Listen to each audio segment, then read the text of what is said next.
So I want to talk a little bit about Xbox game releases and ask Microsoft, hey, where are the games right now? What happened? You had a killer Q4, and then we come into 2021, and Q1 is really, really light.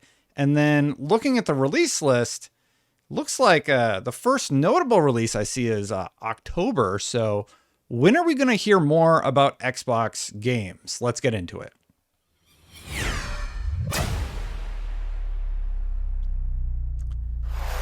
Thank you so much for watching. If you like my videos, please hit that subscribe button, hit that bell to know when my videos go live. Thank you so much to everybody for watching.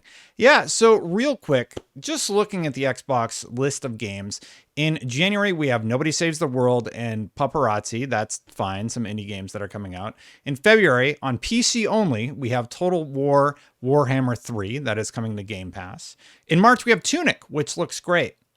And then a bunch of cross-platform games. So let's mention some of the notable cross-platform games. There's Destiny, there's Elden Ring, Atomic Heart, Gotham Knights. There's the GTA updates coming in March.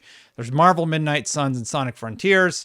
Some of those don't have confirmed dates, but when you're just talking about anything coming to Xbox, either Xbox regular or even the Xbox ecosystem, it's just really, really light. So going through the rest of the year, we know Scorn is coming out in October. Stalker 2 slipped all the way to December. So the only big notable release that has an actual date is Starfield in November. And I'm very excited for Starfield, but Xbox has been really, really quiet when it comes to game releases for the year. So I have some questions. Where is Exomecha, for example? Exomecha is the big mech battler that is coming later in the year that had a lot of interest. It's a smaller game, but a lot of people were interested in it. There is Replaced, which still we don't know the release date on, but that is supposedly slated for 2022. Shredders, it says it's coming this winter on Steam. We still don't have an update on a Shredders launch date, as near as I can tell. Bright Memory Infinite is out on PC. There is still no concrete release date for when that is coming on console, and that was announced at the launch of the Xbox Series X. And then stuff that at least Google says is in 2022 includes Avowed, a game that has people tremendously excited. Warhammer 40k Darktide, that is supposedly in 2022. And Arc 2 is slated for 2022. Redfall's website says summer 2022. And then there's a bunch of games that we haven't heard too much about, like Eiyuden Chronicles Rising. We haven't heard anything about a release date for Hellblade 2, Outer Worlds 2, Fable, Perfect Dark, State of Decay 3. And the reason I'm making this video is because Xbox was on fire in Q4 2021. You know, we got Forza Horizon 5, a top Game of the Year contender. IGN gave it their Game of the Year. There was Halo Infinite, some great games. And Q4, Xbox was just doing great. So here we are. We're in Q1 of 2022. And yes, they've made some notable acquisitions, and there are games coming out on the competing platform, PlayStation and Switch.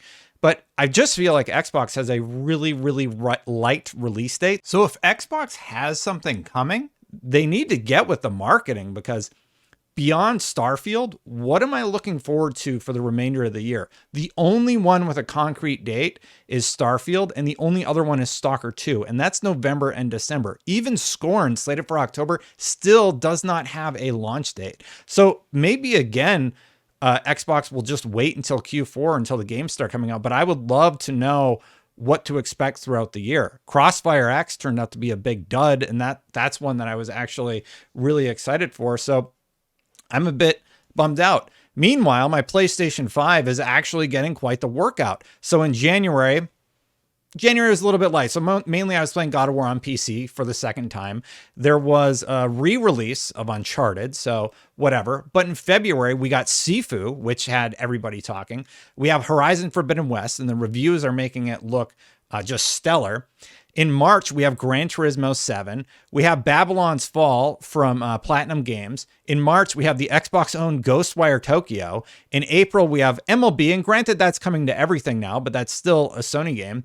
And in May, we have Salt and Sacrifice and Forspoken. So January, February, March, April, May, There's all games. And then we have other games like Stray and, oh yeah, God of War slated for 2022 on PlayStation. Just when you compare the game releases for the year, we need to hear more about what Xbox has planned for gamers just within the ecosystem wholly. And I want to be excited about Xbox, but when I look, I'm like, okay, Tunic, I'm excited about, right? I'm going to play Tunic, but where's our horizon? Is it just November? Like that's the next game that's coming out? And then what about even the Nintendo Switch? So the Nintendo Switch had Pokemon, a mega hit in January. In February, they got Kingdom Hearts, Edge of Eternity, and AC, granted re-releases. But then in March, they have Triangle Strategy and Kirby. In April, there's a whole bunch of Switch stuff. In June, they have Mario Strikers and Fire Emblem. And then we know Legend of Zelda, well, at least we assume Legend of Zelda is this year. Bayonetta 3 is slated for this year. There's a new Mario and Rabbids coming this year. So I'm all happy for cross-platform stuff. But honestly, I think it's healthy to have these sort of criticisms for even a platform that you prefer, because honestly, I've been playing Death Stranding. I've been trying to finally finish Death Stranding. I just hit chapter 7. I think I have like 40 hours in the game. I got a little obsessed with the deliveries, but yeah, like I'm excited about Starfield, right? Great. But what's coming to Game Pass throughout the year? Are there notable releases coming there?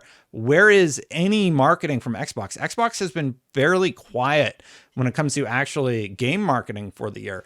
And then Sony just has a really, really killer lineup for Q1. And even their Q2 is looking quite strong in terms of releases. So that's just sort of my 2 cents. Now, of the games that I listed, I don't think Hellblade 2 hits this year. I don't think Outer Worlds 2 hits this year. Fable is definitely not hitting this year. And Perfect Dark won't. State of Decay 3 could be a surprise, but when are they going to announce these? In June? So January, February, March, April, May. So in June, we'll find out what's coming in, what, July, August, September, and then October. So like, I don't want to go through another year where I'm waiting all year for the big releases. I'll just play on the other platforms, right? And I guess that's fine. That's healthy, but I really thought Xbox was going to hit their stride in Q4, but that Stalker 2 delay, it really just kind of leaves them really vacant in Q1, Q2. I would love to hear from Xbox's Twitter or Xbox News or just anything that is going to happen with Xbox. I know they're doing oh, I forgot Redfall. Redfall is supposedly slated for summer. Haven't heard anything about Redfall in some time. I have to be missing something.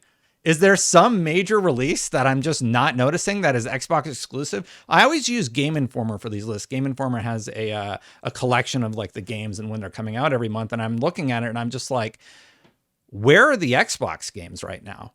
I want to be excited about Xbox stuff, but like, okay, I'm stoked for Starfield too, but I'm not going to hear anything concrete about gameplay or anything until this summer. So Q1 and Q2, guess I'll just be playing on my PS5 and PC. Like, great. I have Destiny on PC. I have Lost Ark on PC. So I got stuff to do. I got a huge back catalog of games that I need to play, but I would love to have something.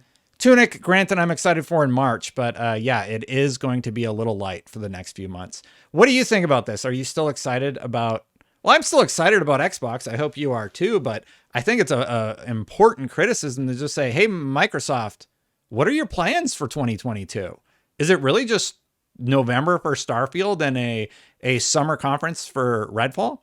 Because I think that's all we've really heard about. Meanwhile, Sony is doing these great state of plays, actually getting me excited for Gran Turismo 7, which I'm going to talk about in just a second. And there are other properties throughout the year. Like we got the great God of War trailer. I know Forspoken's sort of like middle ground, but the gameplay to me looks really, really interesting. And then Sifu comes along, and then Horizon's coming out this Friday. There's just lots to look forward to on the PlayStation platform. Even Ghostwire Tokyo is looking like Doctor Strange the game, basically. So I'm pretty stoked for that. Yeah. So Xbox, you gotta bring your game. I know you're spending 70 billion on all these companies and everything, and that's cool. But I feel like I'm gonna get flamed so bad from Xbox fans on this one. That's fine, because we need to say these types of things. Do you remember when I did the hand graph and I talked about resolution, and now that is a pointed thing that they worked on? Great. Hopefully videos like this one and genuine questions about all these leak games and all these things that we've heard about at Xbox, we need to hear from you. We need to know, when are these things hitting? What do we have to look forward to in Q2 even, you know? So let me know what you think about my little ranty video in the comments below. Hit that subscribe button, hit that bell to know when these videos go live. Thank you so much for watching. If you want to become a member, memberships are turned on. Thank you so much to all of the members who have supported the channel. I greatly, greatly appreciate you stopping by and checking it out. If you want to become a member, you can do so by clicking that join button right down there. I'm going to get out of here. Have a wonderful day. Let me know what you're most excited about in 2022 from Xbox in the comments below.